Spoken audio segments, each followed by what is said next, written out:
अस्सलाम वालेकुम रहमतुल्लाहि वबरकातुह। मनहूस औरतों की क्या निशानियां हैं और जन्नती औरतों की क्या निशानियां हैं, हम कैसे पहचानेंगे? तो आज मैं आप लोगों को मनहूस औरतों की 5 निशानियां बताने जा रहा हूं और जन्नती औरतों की 4 निशानियां बताने जा रहा हूं। अगर ये तमाम तर निशानियां आप देख लेंगे, बखूबी आपको समझ में आ जाएगा कि इस औरत से हमें दूर रहना है या फिर इसके करीब रहना है। ठीक है, तो सबसे पहले मैं आपको बताता हूं कि नेक औरतों की क्या पहचान है, क्या निशानी है, जन्नती औरतों की क्या पहचान है। तो इसमें नंबर 1 है कि जो नेक औरत होती है, जो जन्नती औरत है, उसकी एक ये पहचान है कि वो नमाज पढ़ती हो, यानी कि कोई भी नमाज उससे कज़ा ना हो। अगर उससे भूले से कज़ा हो भी जाए तो वो उसको अदा करती हो, अदा करने की फिक्र रखती हो। दूसरी पहचान ये बताई गई है कि माह रमज़ान का महीना जब आए तो वो रोज़ा रखती हो, कोई भी रोज़ा वो जानबूझकर ना छोड़ती हो, और अगर मजबूरी में कज़ा हो गए तो फिर बाद में उसको अदा करती हो। नंबर 3 पर जो निशानी बताई गई है, अपनी इज्जत की हिफाजत करती हो, अपनी शर्मगाह की हिफाजत करती हो, यानी कि खराब काम से बचती हो, अपने आप को बचाती हो। ये जन्नती औरतों की पहचान है।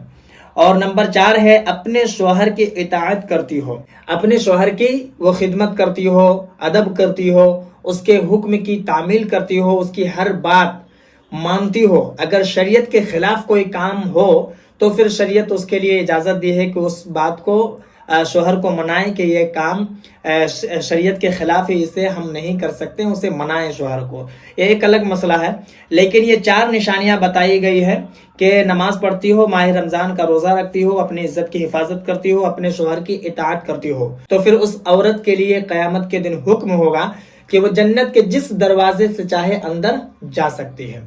ये तो जन्नती औरतों की पहचान हो गई। अब मैं आपको बताता हूँ कि मनहूस औरतों की जो 5 निशानियां हैं वो क्या क्या निशानियां हैं। नंबर 1 ये है कि उस औरत को भी मनहूस समझा जाता है जो नई नवेली दुल्हन बनकर आती है। और ऐसा कभी कभार होता है कि उसके खानदान में अगर किसी का एक्सीडेंट हो जाए या किसी का फौत हो जाए, इंतकाल हो जाए, तो फिर उस औरत को भी समाज मनहूस समझता है, मनहूस समझा जाता है। मनहूसियत की एक और पहचान बताई गई औरतों के लिए कि अगर किसी औरत से सिर्फ बेटी पैदा हो तो वो भी औरत मनहूस होती है।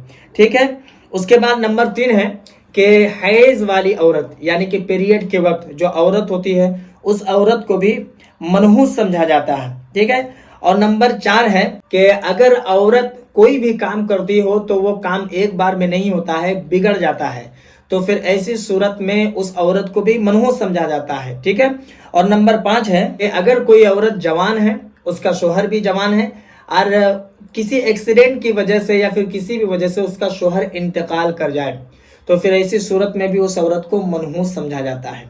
ठीक है, ये 5 निशानियां मैंने आपको बताई औरत के मनहूस होने के लिए। लेकिन अब जो मैं आपको बताने जा रहा हूं कि इसको सुनिए, ये जो 5 निशानियां जो औरतों के बारे में कहा जाता है कि ऐसा ऐसा होने से औरतें मनहूस होती है, ये बिल्कुल फेक है, झूठ है, मनगढ़ंत है और एक गलत फहमी है हम लोगों के दिलो दिमाग में। ऐसा कुछ भी नहीं होता है, यानी कि कोई भी औरत किसी भी वजह से मनहूस नहीं होती है। अगर किसी का शौहर इंतकाल हो गया, मौत ही थी, वो इंतकाल कर गया, अगर नई नवेली दुल्हन बनकर आई, उसके घर में या खानदान में किसी का एक्सीडेंट हो जाए या कोई बड़ी मुसीबत आ जाए, तो ये होना था, इसकी वजह से हो गया, इसकी वजह से उसको हम मनहूस नहीं समझेंगे। अगर पीरियड की हालत में है, इसकी हालत में जो औरतों को मनहूस समझा जाता है, ये बिल्कुल गलत है।